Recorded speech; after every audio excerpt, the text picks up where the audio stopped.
Olá, eu sou Alex Amarante, sou engenheiro civil, mestre em engenharia de produção e estou aqui para conversar com você sobre o que é necessário para que você se torne um verdadeiro expert em planejamento e controle de obras. Eu já tenho quase 30 anos de experiência na área de planejamento e controle de obras, dos mais diversas tipologias, com mais diversos portes, e eu sei que você está pensando: como é que ele tem quase 30 anos de experiência se é tão jovem? Porque realmente eu comecei muito cedo. Antes de ser engenheiro civil, eu já atuava e já tinha atividades na área de construção civil, porque no ensino médio eu fiz o curso técnico em edificações. Então é por isso que eu tenho quase 30 anos de experiência em obra, em planejamento, em controle e em orçamento de obras. E é por isso que eu quero conversar com você com pontos importantíssimos nessa aula, para que você, como profissional, se destaque e se torne um grande profissional em planejamento e controle. E o primeiro aspecto que nós temos que conversar é com relação aos erros mais comuns que nós encontramos nos profissionais que atuam com planejamento e controle de obra. E de onde vem essa dificuldade e de onde vem esses erros? Vem da falta de entendimento que a obra ela é ao todo um empreendimento. Seja um empreendimento de uma obra particular, seja um empreendimento de uma obra do poder público, ela é um empreendimento. Tá, Alex, mas o que é que você quer dizer com isso? Eu quero dizer que a obra como um todo, ela tem mais dimensões do que o cronograma e do que o orçamento, tá? A gente precisa entender, para fazer um bom planejamento e controle, que a obra ela é fruto de uma gestão integrada. E o primeiro nível de integração que nós temos é com o próprio escopo da obra. Então, enquanto profissional que está atuando no planejamento de obra, eu tenho que desenvolver o meu planejamento pensando no processo construtivo. Ora, o processo construtivo depende de vários fatores. Obviamente, depende da tipologia da obra, depende do local onde essa obra está, até por uma questão de disponibilidade de recursos, seja material, mão de obra ou equipamento. E depende da técnica que a construtora deseja usar para executar a obra. E aí você, como bom profissional de planejamento e controle, você tem que entender esse processo construtivo, conectar o processo construtivo ao escopo da obra, ou seja, ao projeto da obra, às especificações da obra, né? A forma em que foi pensada não só a arquitetura, mas também a solução estrutural e os sistemas complementares que essa obra tem. Então esse é o primeiro nível, guarde bem. Primeiro nível para uma gestão integrada, para evitar erros no planejamento e controle da obra, é a gestão integrada entre o planejamento e o escopo. O segundo nível, obviamente, vai ser o planejamento e o tempo. Porque eu tenho um determinado prazo contratual ou um prazo mercadológico que vai me definir vários aspectos para que eu monte um cronograma. Então tem muita gente que pensa que fazer planejamento é desenhar um cronograma, um gráfico de barras horizontais. Não é isso. O planejamento é pensar o prazo. E o que é que significa pensar o prazo? Eu tenho que levar em consideração a lista dos serviços que nós temos que desenvolver. Eu tenho que levar em consideração a quantidade dos serviços que nós temos para desenvolver. Eu tenho que levar em consideração a produtividade da mão de obra e dos equipamentos que estão envolvidos para fazer esse serviço. E esse conjunto, dentro de uma lógica de produção, vai criar um prazo. E aí eu preciso questionar agora se esse prazo está adequado à realidade daquela obra que você está desenvolvendo o planejamento, tá certo? Inclusive, você tem que observar um detalhe que, infelizmente, alguns profissionais deixam passar. Será que eu tenho uma etapa intermediária na obra, ou mais de uma etapa, em que eu precise também fazer regulagens de prazo? Eu vou te contar um caso real. Alguns anos atrás a gente estava trabalhando no anexo, na construção de um anexo de um hospital. E o diretor desse hospital chegou para o proprietário da construtora, quem eu estava prestando serviço como planejamento e controle, e disse assim: olha, no dia tal, do mês tal, os técnicos de determinada empresa japonesa vão chegar aqui com os equipamentos de controle de imagem. E a sala na área de controle de imagem tem que estar preparada para receber esses equipamentos. E por que eu estou lhe dizendo isso? Porque eu sei que o pessoal da construção civil atrasa, não entrega as coisas na hora. E então o construtor veio conversar comigo, preocupado com isso, porque eu era o responsável pelo planejamento dessa obra, eu estava contratado para isso. Aí eu olhei para ele e disse, peraí, nós vamos dar um jeito, né? Não se preocupe não, nós vamos planejar a obra e eu vou criar um marco intermediário que vai representar a chegada dos equipamentos e nós vamos planejar todo o fluxo de produção de tal forma que essa etapa da obra esteja resolvida. Isso faz parte do gerenciamento das restrições, das condições que estão postas para uma obra específica. Agora deixa eu te contar o que foi que aconteceu. Chegou no dia, chegou no mês, como os equipamentos são grandes, né? Obviamente eles não iam passar pela porta. Tinha uma alvenaria enorme não executada, todo o ambiente externo estava adequado, mas essa alvenaria externa não estava executada para que nós pudéssemos içar os equipamentos pela fachada. Cadê os técnicos japoneses no dia? Cadê os técnicos japoneses no dia seguinte? Cadê os técnicos japoneses quando virou a semana? Aí eu chamei o dono da construtora e disse assim, ó, agora é a hora que você vai voltar lá para o diretor do hospital e você vai dizer para ele que nós estamos tendo prejuízo, porque nós nos planejamos, cumprimos o prazo combinado, deixamos tudo disponibilizado para a entrada do equipamento, o equipamento não entrou, não estamos fechando esse lado da fachada, não estamos complementando o serviço, isso vai nos prejudicar. Agora é a sua vez, vá lá e você ensine a ele como é que se trabalha e diga a ele que se os japoneses quiserem, eles podem me contratar para ensinar como é que faz planejamento para cumprir prazo. Tá certo? Então esse é o segundo ponto. Muita gente erra porque entende prazo, como eu falei, só como um cronogramazinho de barras. Não é isso. É entender todas essas questões que eu comentei antes, esses fatores, e ainda essas interveniências ou essas restrições. Tá certo? Um outro fator que causa erros para quem trabalha com planejamento e controle é não integrar o planejamento com o orçamento. Eu sempre digo que planejamento e orçamento são os dois lados da mesma moeda. Então você tem uma moeda que de um lado é o planejamento, do outro lado é o orçamento. Eu não posso desenvolver um plano sem levar em conta os custos que estão pensados. E eu não deveria terminar de concluir uma análise orçamentária completa sem levar em conta o cronograma que está desenvolvido. São duas partes que vão caminhando, que deveriam caminhar meio que juntas. Só que o que é que você vai encontrar no mercado e é muito comum? Uma construtora que de repente você trabalha ou venha trabalhar, ou a prestar serviço, ela vai ter a tendência de comprar os projetos, contratar os projetistas para executar os projetos, contratar ou chamar a sua equipe interna para elaborar um orçamento e depois, em algum momento, fazer um planejamento que, de novo, não é um cronograma qualquer, principalmente cronograma para apresentar em banco ou para uma licitação. Nós estamos falando de planejamento. Bem, e aí tudo está descasado. É claro que isso não vai dar certo. É claro que isso vai dar problema. O que é que você, enquanto profissional, tem que insistir? Na empresa que você trabalha ou num cliente que você está atendendo? Que você deve entrar no processo de planejamento dessa obra desde o começo. Vou te dar um outro exemplo, prático e real. Um grande edifício residencial com mais de 100 milhões de reais de VGV. Eu estava participando do processo porque era uma construtora que eu já atendo há bastante tempo. E eles estavam começando a desenvolver um projeto arquitetônico. E eu me autoconvidei, como bom profissional de planejamento, você também tem que se autoconvidar às vezes. Eu me autoconvidei e disse, ei, vai ter uma reunião, eu vou participar. Eu vou só acompanhar, vou só ficar olhando o que é que vocês estão decidindo para a arquitetura desse prédio. Então eu fui para a reunião com um arquiteto renomado na região, diretor técnico, pessoal da gerência de sala técnica, etc. E aí o que é que aconteceu? Eles começaram a discutir, ele apresentando o projeto, discutindo pontos importantes. Teve uma hora que eu olhei um determinado trecho do projeto, coloquei a mão no queixo e fiquei observando assim para baixo, uns detalhes, botava a mão, olhava aqui um detalhe de um corte da fachada e de uma varanda dos apartamentos.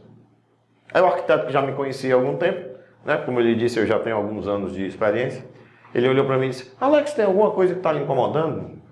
Aí eu comentei com ele, não, fulano, é o seguinte, da maneira que está aqui essa varanda, né? Obviamente você começa elogiando, não, esse projeto é espetacular, belíssimo, impressionante, vai ser um marco na cidade, mas da maneira que está aqui a varanda, eu vou ter uma situação que na hora que eu for executar a fachada, eu não vou poder executar o revestimento da varanda enquanto eu não terminar de marcar a fachada toda no mínimo. porque está havendo uma continuidade dos acabamentos da fachada virando para a varanda, não tem nenhum elemento de corte. Se existisse um elemento de corte, se fosse possível termos um elemento de corte aqui, num caso de necessidade, eu poderia estar colocando até uma equipe em cada varanda, se eu quisesse acelerar a obra, enquanto a fachada está fluindo normalmente. Entendeu? Aí ele disse, olhou e disse, rapaz, é mesmo. E tá aí que tu acabou de me dar uma boa ideia, eu posso fazer um movimento aqui, vai ficar muito bonito e tal. Pronto. O projeto ficou melhor na opinião dele, que é o dono, né, é o arquiteto, e nos resolveu uma amarração que existiria. Mas por quê? Porque eu me autoconvidei sabendo que o planejamento, ele começa lá desde o projeto, que foi aquilo que a gente começou. Né? Eu já expliquei isso, desde o escopo. E aí, consequentemente, na análise de custos, isso vai interferir também. Ou seja, se desde o desenvolvimento do projeto, o ideal é que você, como profissional de planejamento, esteja envolvida, imagine no orçamento. O orçamento já era para você estar dentro mesmo. Já era para você estar dominando o conceito dessa obra, né? Dominando a tipologia e as características dessa obra. E aí batendo bola com um profissional de orçamento. Inclusive, por quê? Porque se, por exemplo, nós estamos falando de uma obra que tem etapas repetitivas, como, por exemplo, um edifício ou uma estrada, você começar a discutir com a pessoa do orçamento, é importante que ela entenda a necessidade de integrar a estrutura da planilha orçamentária dela com a sua estrutura do planejamento da obra. As duas têm que estar integradas. E esse é um erro comum e seríssimo que nós encontramos. Planilhas orçamentárias montadas de uma forma que não tem nada a ver com a estrutura analítica do planejamento dessa obra. Isso é uma dor de cabeça na obra a vida toda. Gera um retrabalho tremendo e dificuldades de controle e análise de desempenho. E por fim, o último gerador de erros muito comum é a falta de integração com o resultado, ou seja, com o lucro.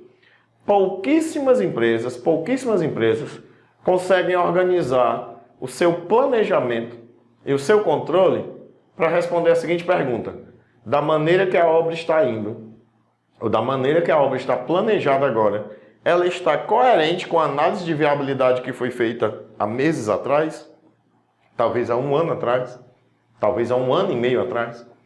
Como é que eu verifico no planejamento e durante a execução da obra se a maneira que a obra está evoluindo, o resultado que nós estamos tendo, o nosso lucro está se mantendo, diminuindo ou aumentando?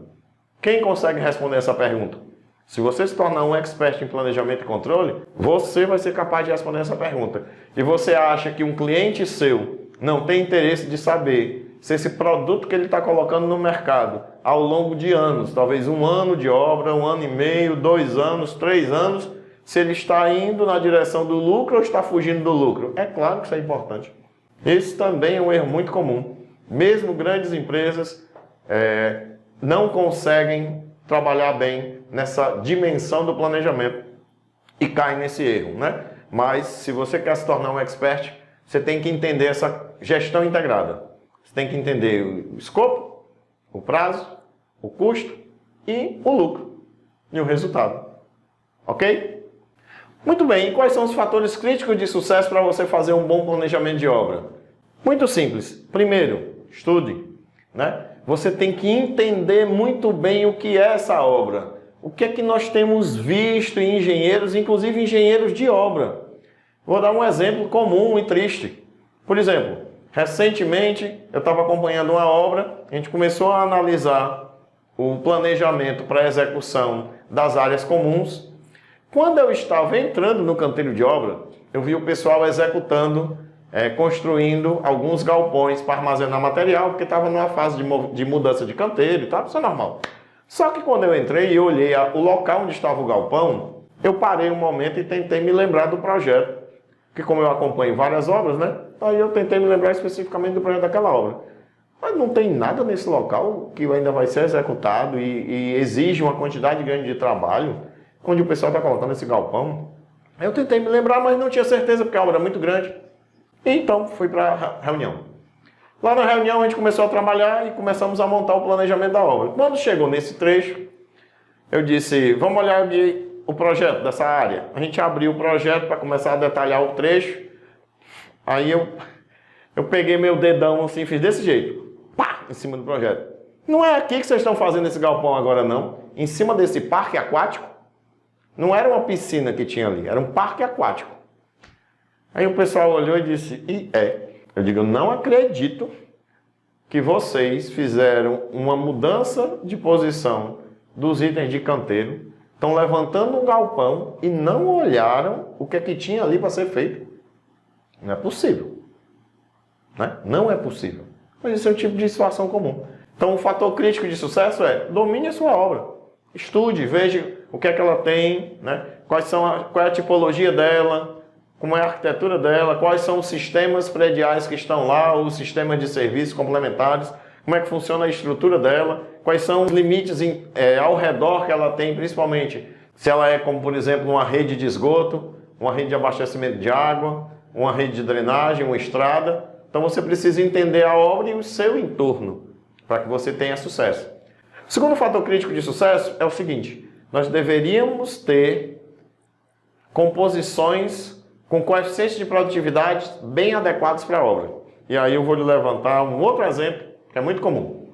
Alguns anos atrás também estava acompanhando uma determinada empresa e pedi para os engenheiros da obra fazer uma revisão da produtividade de alguns serviços, né? Eu apresentei um método simples de fazer essa análise.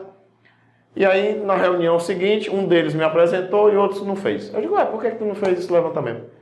Ele disse assim, não, é porque numa obra anterior que eu estava nessa empresa, nós contratamos um serviço e foi cronometrado os tempos de vários trabalhos desses itens que você citou, e eles agora estão aqui tudo representado no orçamento. Aí eu disse, é mesmo? Tá bom. Então vamos fazer o seguinte, eu não vou nem pegar. Escolha um serviço aí no seu orçamento da lista que eu lhe dei, qualquer um. Aí ele escolheu um, era assentamento de revestimento cerâmico, pavimentação de revestimento cerâmico. Eu digo, qual é o coeficiente que está nessa composição? Ele disse, X. Agora vamos fazer um cálculo em cima desse coeficiente. E não o coeficiente da composição, mas vamos calcular a meta de produção de uma equipe padrão. Qual é a tua equipe padrão? Ele disse, 2 pedreiros e um servente. Maravilha. Vamos fazer agora a meta de produção. Quando ele fez o cálculo, deu 12 metros quadrados de assentamento de piso por dia. Aí eu olhei para ele e disse o seguinte, uma equipe tua só faz 12 metros quadrados de piso por dia? Assentamento de revestimento cerâmico? Ele disse, não, faz muito mais. Faz no mínimo o dobro, não é não? Ele faz um pouco mais que o dobro. Digo, pois então esqueça o que está nessa sua composição. Vamos discutir as metas de produção, porque o nosso planejamento ele tem que estar de acordo com meta de produção real e não com um coeficiente que não representa isso. E de repente você me pergunta agora o seguinte, mas Alex, por que o coeficiente não representa exatamente isso? Tem vários motivos. Eu vou te dar um exemplo real também, que rolou a cabeça inclusive de um executivo de uma construtora grande há algum tempo atrás. Eu estava fazendo um treinamento como esse para orientar o pessoal da sala técnica. No primeiro dia do treinamento, a gente discutindo essa questão de metas de produção, um dos diretores, o diretor de engenharia, estava participando. Aí eu comentei assim, inclusive ontem, eu fiz uma visita na sala técnica, conversei com o pessoal da sala técnica, olhei o material que vocês usam para orçamento e planejamento das obras e achei estranho, mas tudo bem, porque é uma regra, cada empresa pode ter sua regra, não tem problema. Que o pessoal, na hora de fazer ajuste de preço, por algumas questões, né, por questões de padrão de preço para os operários, por exemplo, para os pedreiros, eles regulavam o custo da composição pelo coeficiente, não pelo preço do pedreiro. Agora, isso tem que tomar muito cuidado. Por quê? Porque se o engenheiro da obra, na hora que ele está batendo o preço de pagamento e as metas de produção dele, se ele pega esse coeficiente que foi regulado para ajustar o preço total do serviço, ele vai cometer um erro. Mas já que ele está ciente, não tem problema. Aí o diretor sentado pegou, olhou para mim e disse assim, aqui a gente não faz isso não. Aí eu disse, faz. Aí ele se ajeitou um pouquinho na cadeira, né? Disse, não, aqui a gente não faz isso não. Eu disse, faz. Aí, não, aqui a gente não faz isso. Aí me permita dizer, aí eu perdi a paciência. Eu estou dizendo que faz, é porque faz, porque eu vi, né? Aí eu olhei para ele e disse, doutor, não leva a mal não, mas ontem eu olhei os relatórios de vocês e faz. Aí ele se virou assim para o supervisor que estava do lado. O supervisor, a cada faz que eu dizia, o supervisor entrava um pouquinho mais na cadeira, sabe? No segundo faz, mais um pouco. No terceiro, eu quase não estava mais vendo o cara. Aí ele olhou assim para o supervisor dele, ele já disse de baixo para cima. Aqui a gente faz assim mesmo. Aí o diretor disse, depois nós conversamos. Para você ver, uma empresa grande, o diretor de engenharia não sabia de um detalhe, assim ainda tem um detalhe a mais. Havia sido contratado um engenheiro novo, que veio de outro estado, fazia um mês. Aí o engenheiro levantou a cabeça e disse assim, eita Alex, eu não sabia disso não. E o pior é que eu fechei uns preços semana passada. Aí depois revise tudinho, veja se ainda dá tempo de renegociar. Porque senão você vai estourar seu orçamento. Entendeu? Fator crítico de sucesso. Ter coeficientes de produtividade, metas de produção coerentes para o planejamento. Isso é tão importante, pessoal, que muitas vezes eu ajudei empresas a revisar o orçamento em função das metas reais de planejamento, porque o coeficiente das composições não estavam coerentes. Isso é um problema seríssimo. E é um fator de sucesso muito grande para que você tenha êxito na entrega real da obra, né? Se você é o profissional que está planejando e controlando, para que aquele seu controle seja coerente e a obra realmente termine no prazo. Ok? Um outro fator de sucesso muito importante que você precisa ter, para a gente fechar esse ponto, é avaliar o resultado do cronograma. Em que sentido? Imagina que você tem um cronograma de uma obra de 2 anos. Isso quer dizer que entre esses 2 anos, você tem uma quantidade enorme de serviços acontecendo. Alguns desses serviços poderiam ser mais tarde, poderiam ser mais cedo. Depende do caso. Mas, e aí? Como é que eu escolho se eu boto algum serviço para mais tarde ou algum serviço para mais cedo? Quais são os critérios para eu poder ver se esse cronograma está de sucesso ou não? Seguinte, você avalia a distribuição de pessoal, se essa distribuição está coerente, com a capacidade de gente dentro da obra e para evitar muita contratação e demissão. Isso é um critério importante. Segundo critério, para as empresas que têm um profissional de planejamento e controle que realmente é expert, ele analisar o fluxo de caixa. Esse profissional vai conseguir analisar o fluxo de caixa e ver se, da maneira que o cronograma está montado, o fluxo de caixa daquela obra é bom para a empresa e até financeiramente melhora o resultado ou não. Mas isso só os experts conseguem fazer. Porque ele consegue integrar aquilo que eu já te expliquei antes. O planejamento com o tempo, o custo e o lucro. Essa combinação, né? Eu estou até deixando o escopo um pouquinho de lado nesse momento, porque eu estou falando só da parte financeira. Essa combinação lhe dá a capacidade de ser um expert em planejamento financeiro de obras. Ok? Ok, e agora vamos para os critérios para que você desenvolva um planejamento eficaz. O primeiro critério ele é muito simples. Se o seu planejamento está coerente com o prazo de conclusão do contrato, dessa obra ou com o desejo do cliente. Tá certo? Então você precisa regular o todo, né? Vou chamar assim, você precisa validar o longo prazo. Um outro critério para você verificar se o seu planejamento está eficaz ou não é analisar agora no médio prazo. No médio prazo, ou seja, se eu tenho uma obra de 1 ano, eu posso dizer que o médio prazo dela é de 45 dias. Se eu tenho uma obra de 2 anos, o médio prazo dela seria de 3 meses, por exemplo. Então, nesse médio prazo, está contemplado tudo também o que tem que ser feito com relação à disponibilização de informações para a obra, ou seja, os projetos necessários para a realização dos trabalhos nos próximos 3 meses de obra. Eles estão disponíveis para a gerência da obra entender e executar os serviços? Isso é o primeiro. Segundo, nós temos pessoal disponível ou a empresa tem capacidade de contratar profissionais ou terceiros no volume necessário para fazer os trabalhos que estão planejados para esses 3 meses? Esse é o segundo ponto. Terceiro, nós temos os materiais disponíveis ou a empresa tem a capacidade de comprar e receber a tempo os materiais disponíveis para os trabalhos nos próximos 3 meses?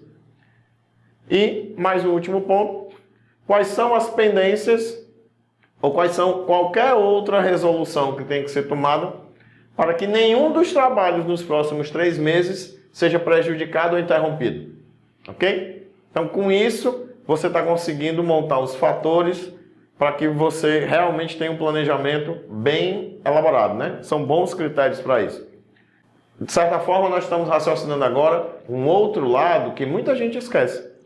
Muita gente, quando está trabalhando com planejamento, que eu disse já, pensa em cronograma, montando gráficos de barra, pensa só na execução dos trabalhos. Mas você, se você vai ser um expert, você tem que pensar, além da execução dos trabalhos, você precisa também se preocupar com a logística das condições necessárias para que os trabalhos sejam feitos. Seja logística de informação, seja logística de pessoal, seja logística de material. E aí até também equipamentos, né? E material, quando eu falo, não é só o material de execução do trabalho, não. Eu estou me referindo, por exemplo, ao material de segurança individual e coletivo. Tá certo? Então, esses são os critérios para saber se o seu planejamento está ok. Se quando você montou um planejamento, você conseguiu organizar de tal forma que aquele seu cliente, né, ou o engenheiro da obra que está recebendo o seu planejamento lá na empresa, na construtora, ele tem a visão global, mas ele tem uma visão de médio prazo. Fora isso, existe um outro aspecto muito importante, é que você tem que se preocupar com o engenheiro da obra. Nesse momento são os dois juntos, você não pode fazer isso sozinho.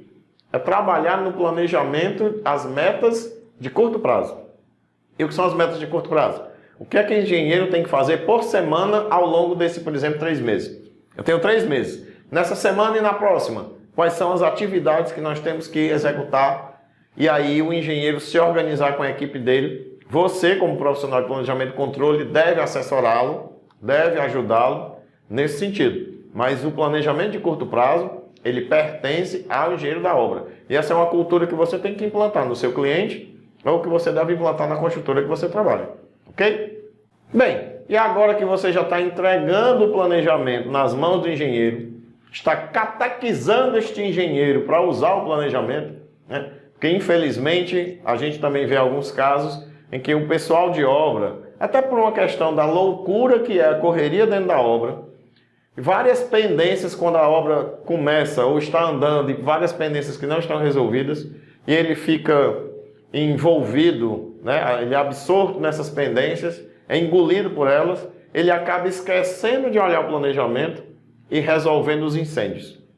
O que é que vai acontecer? Ele está criando mais incêndios para frente. Então ele está pensando em apagar os incêndios de hoje ou dessa semana, mas como ele não está olhando o planejamento dos próximos dias, dos próximos meses e da obra como um todo, ele está deixando que se crie incêndios para daqui a 1, 2, 3, 4 semanas.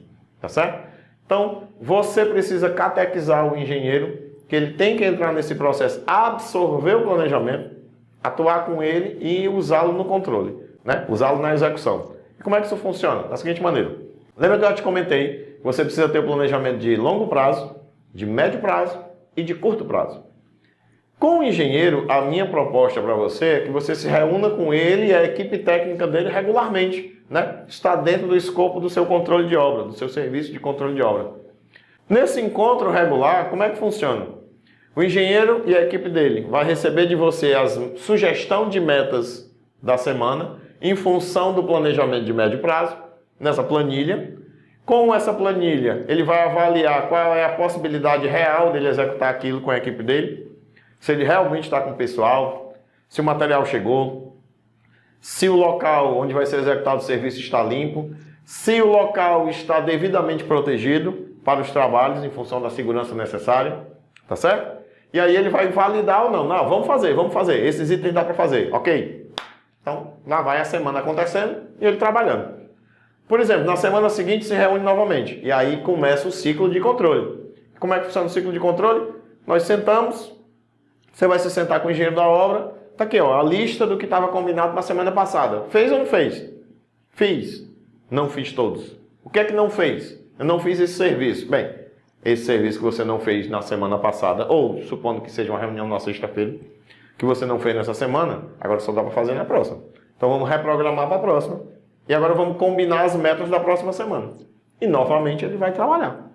Na próxima reunião começa. O que foi que nós fizemos? Nós fizemos isso e isso não. O que nós não fizemos, precisamos reprogramar para o próximo período. E aí vamos estabelecer as metas para o próximo período, com aquilo que foi reprogramado e com aquilo que deve ser feito para não atrasar. Ok? E gera-se as novas metas. E aí o ciclo vai andando. A cada mês, você pode consolidar tudo o que aconteceu ao longo das semanas, fazer um levantamento geral e aplicar no plano de médio prazo. E comparar o que é que estava previsto no mês, o que é que não foi feito. Ok, o que não foi feito no mês, vai ter que ir para o próximo mês. Só que o que vai para o próximo mês, e esse é o grande detalhe, esse é o grande segredo do ciclo de controle, o que vai para o próximo mês impacta na sequência de longo prazo. E agora você, como profissional, precisa reavaliar o cronograma dos serviços restantes, reavaliar o cronograma do restante da obra, para saber se aquilo que esse mês falhou, quanto ele impacta no restante da obra. Pode acontecer que o impacto seja pequeno e não comprometa o prazo de entrega. Mas pode acontecer que o impacto seja grande e comprometa o prazo de entrega que estava combinado. E aí, o que é que eu faço, Alex? E aí, se o prazo de entrega estourou a previsão, você, e se possível com o engenheiro da obra, vocês vão estudar alternativas no cronograma restante para trazer de volta ao prazo que estava combinado. Essa é a sua função dentro desse ciclo correto de planejamento que encerra e inicia o controle, e aí você entra no ciclo de controles sucessivos. E você vai realizar esses ciclos de controle de curto prazo, de médio para longo, continuamente, até a obra concluir. Toda semana você avalia o que aconteceu ou não com ele, e todo mês você avalia o impacto disso no prazo restante e discute, se for o caso com ele, alternativas.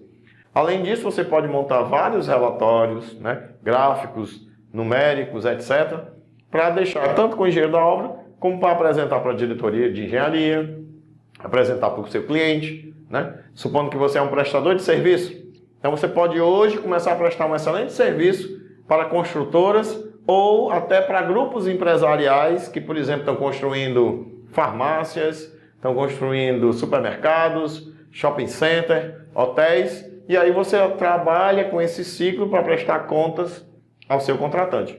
E dessa forma você vai atuar como um expert em planejamento e controle de obras e com certeza vai ter muito sucesso na sua carreira. Então, com todo esse conjunto que eu te apresentei de informação, você seguindo esses passos, tomando esses cuidados, abrindo a sua mente para essa realidade que é a realidade onde atua o planejamento e controle de obras, mas isso para quem quer ser um profissional de destaque, quem quer ser praticamente um expert em planejamento e controle de obras, eu lhe garanto, por experiência própria de décadas, que esses passos bem trabalhados lhe tornam um profissional de reconhecimento e destaque. E eu sei disso pela minha evolução profissional e por tudo que eu vim desenvolvendo com dezenas de construtoras, dezenas de clientes, em centenas de obras, aplicando, desenvolvendo e aprimorando tudo isso. Siga esses passos que você vai ter sucesso.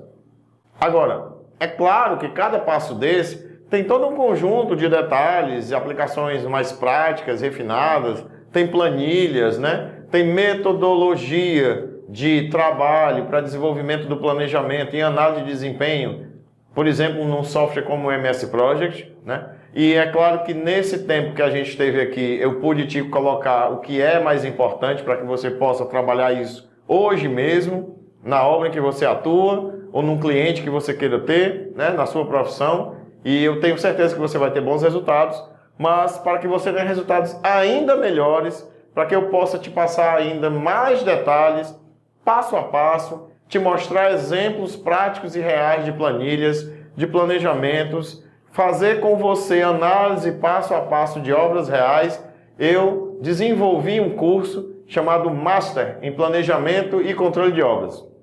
Master em Planejamento e Controle de Obras, ele tem uma carga horária e uma organização de sequência baseada em tudo isso que a gente conversou, com muitos exemplos práticos, exemplos inclusive reais, de obras reais, e é algo que pode potencializar e é algo que vai e muito potencializar o seu desempenho profissional. O valor desse curso é apenas R$ 497. É um curso espetacular porque ele está repleto de conteúdos que não existem nas universidades, nas faculdades, não é dado, não é ministrado uma boa parte desse conteúdo. Em cursos presenciais de MS Project, aí é que não tem mesmo, porque os cursos presenciais normalmente focam na ferramenta e exemplos genéricos. Esse curso que eu estou disponibilizando para você é 100% prático, inclusive baseado em obras reais. E se você enxergar isso como um custo, é sinal de que você não é meu aluno. E se você enxergar isso como um custo, isso quer dizer que seu mindset ainda não está preparado para se tornar um grande profissional e até, de repente, um grande prestador de serviço e até mesmo um empreendedor ou consultor em planejamento e controle de obras, né? Mas se você enxergou isso como uma oportunidade, como um investimento em que, num primeiro trabalho que você conquistar, na primeira oportunidade de emprego que você conquistar, no primeiro salário que você receber, esse investimento já está mais do que pago. Ou no primeiro cliente que você captar, e a gente pode até trocar ideias dentro da sua realidade de mercado, onde você atua, com o tipo de obra que você está, para eu também te dar umas dicas ao longo do curso para você captar clientes. Ou seja, primeiro cliente que você captar, esse investimento já está pago e já lhe deu o retorno. E mais, é possível ainda você parcelar isso em até 12 vezes de apenas R$ 48,42. Então eu nem discuto mais, eu já nem chamo mais isso nem de investimento, né? Isso aí já chega a ser um bônus para você. Em 12 parcelas de R$ 48,42, você ter passo a passo todo esse conjunto de material, toda a grade de conteúdo que você vê no nosso curso, então já chega a ser até bônus. Mas, mesmo assim, ainda tem mais 2 bônus para você. Um é, você tem um bônus de um curso de orçamento de obras. Ao adquirir o Master em Planejamento e Controle, você vai receber um curso de orçamento de obras e um segundo bônus espetacular, que é um aplicativo que você vai poder implantar no seu MS Project, desenvolvido por mim, que permite que o orçamento da obra seja calculado no próprio MS Project. Inclusive integrado com planilhas do Sistema Nacional de Preços da Caixa Econômica, que é o SINAP. Ou seja, você vai poder baixar as planilhas atualizadas do SINAP na região onde você atua, onde você tem um cliente. Esse aplicativo vai permitir que você, estruturando de forma integrada a planilha do orçamento com a planilha do planejamento, ele vai até as tabelas do SINAP, pega os preços das composições, traz para o seu orçamento e fecha e totaliza o orçamento para você. Então, são 2 bônus espetaculares. Bônus para você entender melhor o orçamento de obras e mais um bônus para que você faça o orçamento do MS Project, garantindo a integração do planejamento com o custo, com o planejamento, com o orçamento, que é um dos fatores fundamentais para evitar erros, como a gente comentou aqui já, né? Então, além disso, você tem a possibilidade de experimentar o curso por 7 dias. Durante 7 dias, após adquirir o curso, você vai poder assistir às aulas. Vamos supor, né? Eu não imagino isso acontecendo, mas vamos supor que você chegar à conclusão que o curso não agrega valor para o seu desenvolvimento profissional, sem problema nenhum. Até o 7º dia, você pode requerer o reembolso e eu não vou questionar nada, mas eu estou me colocando à sua disposição para nossas trocas de dúvidas durante o curso, inclusive ter, se você já está atuando em obra, dúvidas aplicadas à obra em que você está, para que a gente tente encontrar alguma solução específica para uma dificuldade que você esteja vendo no planejamento ou no controle da obra que você está atuando. E se você é uma pessoa que está agora entrando no mercado, você é um estudante recém-formado ou está para se formar, nós também podemos trocar ideias com relação ao futuro da sua carreira e com certeza vai ter muita coisa para a gente conversar sobre o futuro da construção civil que está sendo transformado pelas tecnologias da Revolução 4.0, não sei se você já ouviu falar, mas é importante que você comece a pesquisar os impactos da Revolução 4.0 na construção civil. E, obviamente, isso vai impactar no planejamento e controle de obras. Clica no botão abaixo e eu te vejo no curso. Até lá!